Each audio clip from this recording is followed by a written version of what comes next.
കുറച്ച് മുന്നേ ജിഷിനും അഭിലാഷും എല്ലാവരും ചേർന്നുകൊണ്ടൊരു പ്രാങ്ക് ഇടി നടന്നിരുന്നു ലൈവിൽ. അപ്പോൾ അത് കഴിഞ്ഞിട്ട് കൺഫെക്ഷൻ റൂമിലോട്ട് ബിഗ് ബോസ് വിളിപ്പിച്ച അഭിലാഷിനെയും ജിഷിനെയും. അപ്പോൾ അഭിലാഷിനോട് ബിഗ് ബോസ് പറഞ്ഞ കാര്യങ്ങൾ അഭിലാഷ് ഒനിലിനോട് പറയുകയാണ്. ഇന്നൊരു അവധി ദിവസമായിട്ടെങ്കിലും എനിക്ക് നിങ്ങൾ റെസ്റ്റ് തരത്തില്ലേ എന്ന് ബിഗ് ബോസ് ചോദിച്ചതായിട്ട് അഭിലാഷ് പറയുന്നുണ്ട്.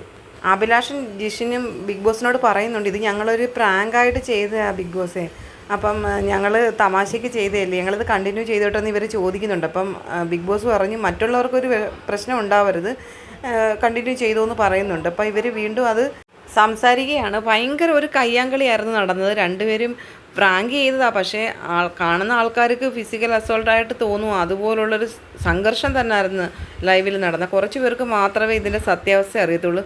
ബിന്നി അറിയുന്നില്ല ഇത് പ്രാങ്ക് ആണെന്നുള്ളത്. അനിമോളൊക്കെ ഇതിന് സപ്പോർട്ടാണ്, പക്ഷേ ബിന്നിക്ക് ഇതിൻ്റെ സത്യാവസ്ഥ എന്താണെന്ന് അറിയത്തില്ല. കാരണം അനിമോള് അവർക്ക് കോഫി ഇട്ട് കൊടുത്ത് അത് ബിന്നി മാറ്റി വെച്ചിരുന്ന കോഫി എടുത്തിട്ടാണ് എല്ലാവർക്കും കൂടെ കോഫി പൗഡർ എടുത്ത് യൂസ് ചെയ്ത്. പക്ഷേ ഇനി കോഫി ഇടാനായിട്ട് പൗഡർ ഇല്ല എന്നുള്ളത് ബിന്നി പറയുന്നുണ്ട്. ആ കോഫി പൗഡറിനകത്ത് നിന്ന് കുറച്ചെടുത്ത് നെവിൻ രാവിലെ തന്നെ കോഫി ഉണ്ടാക്കി കുടിക്കുന്നു. അപ്പോൾ അതിനെ ചൊല്ലിയുള്ള ഒരു തർക്കവും വഴക്കുമാണ് പിന്നീട് അത് ഇങ്ങനൊരു പ്രാങ്കിലേക്ക് മാറിയിരിക്കുന്നത്.